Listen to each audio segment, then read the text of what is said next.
Assalamualaikum warahmatullahi wabarakatuh. Selamat datang di channel kami, tempat kita menggali kisah-kisah penuh hikmah dari para nabi dan rasul. Pada video kali ini, kita akan menyelami kisah luar biasa dari seorang nabi yang dikenal sebagai raja sekaligus penyair, yang diberi mukjizat suara merdu dan kekuatan luar biasa.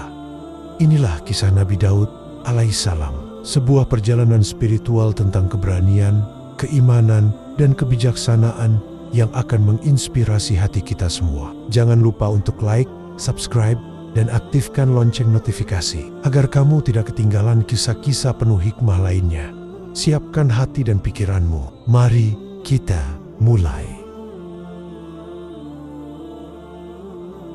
Nabi Daud alaihissalam dikenal sebagai sosok panutan yang disiplin di lingkungan keluarga.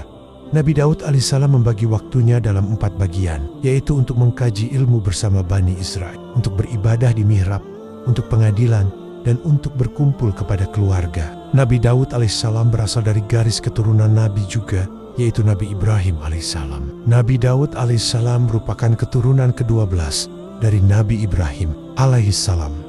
Nabi Daud alaihissalam juga termasuk dalam nabi-nabi yang wajib diketahui. Kisah Nabi Daud alaihissalam menceritakan tentang Nabi Daud alaihissalam sebagai salah satu dari 25 nabi dan rasul yang wajib kita imani. Nabi Daud alaihissalam diketahui sebagai pribadi yang terkenal akan kecerdasan dan keberaniannya. Nabi Daud adalah nabi yang diutus di tengah-tengah kaum Bani Israel yang saat itu mempunyai perilaku yang buruk. Berkali-kali Bani Israel mendapat ampunan dari Allah Subhanahu wa Ta'ala. Berkali-kali pula Bani Israel ingkar dari Allah Subhanahu wa Ta'ala. Nabi Daud alaihissalam merupakan keturunan Nabi Ibrahim alaihissalam dari Nabi Ishak alaihissalam, sehingga ia memiliki nama Daud bin Isha bin Uwaibid bin Buas bin Salmun bin Hashun bin Aminadab bin Aram bin Hashrun bin Faris bin Yahudza bin Yakub bin Ishak. Ada sebuah kisah di mana Nabi Adam alaihissalam menghibahkan umurnya kepada Nabi Daud alaihissalam dari hadis sahih riwayat Abu Hurairah. Dikisahkan Nabi Adam alaihissalam merasa takjub dengan jiwa-jiwa yang Allah Subhanahu wa Ta'ala ciptakan yang akan menjadi keturunannya kelak. Dalam jiwa-jiwa tersebut, Nabi Adam alaihissalam terpaku melihat salah satu sosok yang memancarkan cahaya. Nabi Adam alaihissalam pun bertanya kepada Allah Subhanahu wa Ta'ala, siapakah gerangan sosok yang memancarkan cahaya tersebut? Allah Subhanahu wa Ta'ala pun menjawab bahwa dia adalah keturunan Nabi Adam alaihissalam yang akan menjadi umat akhir zaman, bernama Daud. Kemudian Nabi Adam alaihissalam kembali bertanya kepada Allah Subhanahu wa Ta'ala, berapa umurnya di dunia? Dan Allah Subhanahu wa Ta'ala menjawab 60 tahun. Lalu Nabi Adam alaihissalam memohon kepada Allah Subhanahu wa Ta'ala agar memberikan 40 tahun dari umurnya kepada Nabi Daud alaihissalam, sehingga umur Nabi Daud alaihissalam menjadi genap 100 tahun. Sebagai orang yang telah dipilih oleh Allah Subhanahu wa Ta'ala, kehidupan Nabi Daud alaihissalam jauh dari kemaksiatan. Nabi Daud alaihissalam gemar mengikuti kajian bersama Bani Israel dan selalu beribadah di mihrab. Cerita mengenai Nabi Daud alaihissalam yang mengalahkan seorang raja hanya dengan menggunakan ketapel adalah bermula ketika Nabi Daud alaihissalam masih muda. Jalut adalah pemimpin pasukan lawan. Digambarkan sebagai raksasa bertubuh besar dan sangat kuat. Ia menjadi simbol ketakutan bagi Bani Israel. Raja Jalut sesungguhnya raja yang diangkat oleh kaum penjajah Bani Israel. Sedangkan Bani Israel sendiri belum mengangkat seseorang dari kaumnya untuk menjadi pemimpin.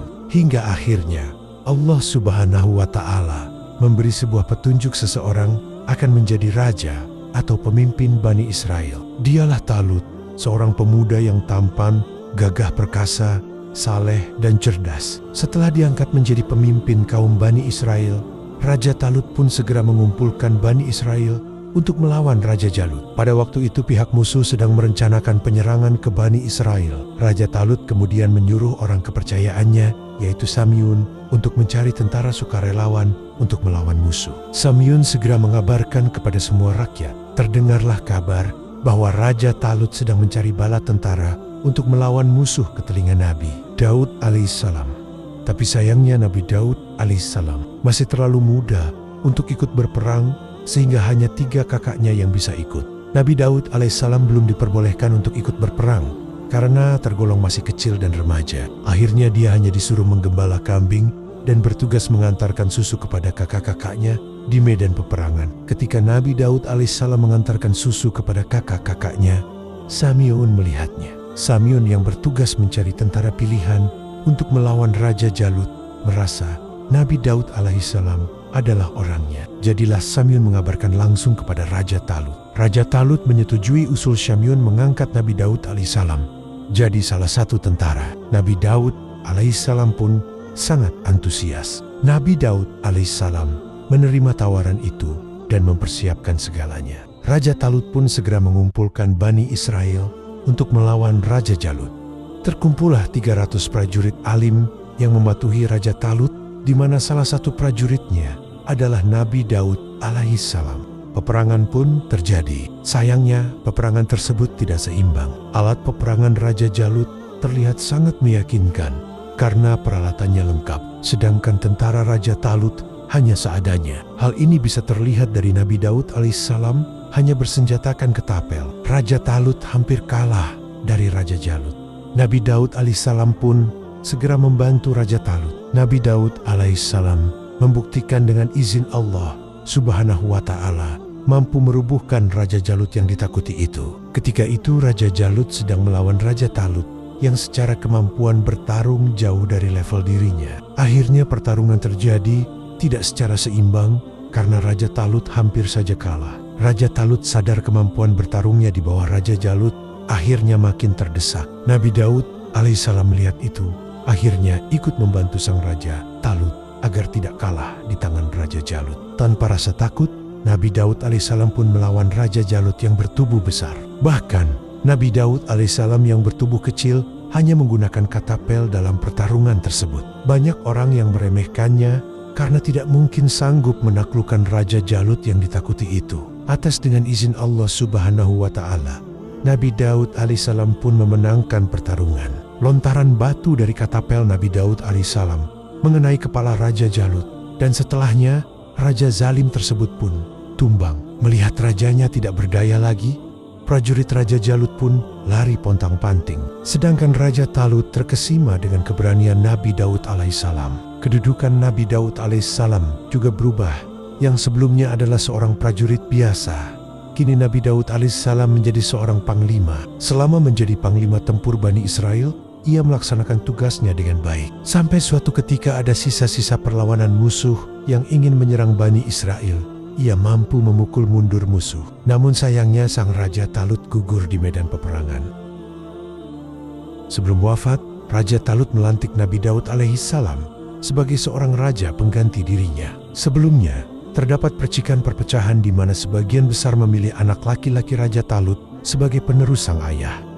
Namun, sebagian yang lain memilih Nabi Daud alaihissalam karena anak Raja Talut dinilai tidak berlaku adil. Kemudian, akhirnya dua kubu sepakat bahwa Nabi Daud alaihissalam menjadi penerus tahta Raja Talut. Sehingga Nabi Daud alaihissalam tidak hanya menjadi seorang nabi, tetapi juga menjadi raja untuk Bani Israel. Nabi Daud alaihissalam akhirnya memimpin kerajaan dengan jujur dan adil. Ia bahkan menjadikan Baitul Maqdis atau Yerusalem sebagai ibu kota kerajaan. Selama pemerintahannya, Nabi Daud alaihissalam menjadi raja yang adil dan bijaksana. Beberapa perkara dapat dipecahkan dengan mudah dan diberikan solusi terbaik. Peperangan juga dimenangkan oleh kerajaan Nabi Daud alaihissalam. Kisah Nabi Daud alaihissalam yang menjadi raja Bani Israel ini pun diabadikan dalam Al-Quran.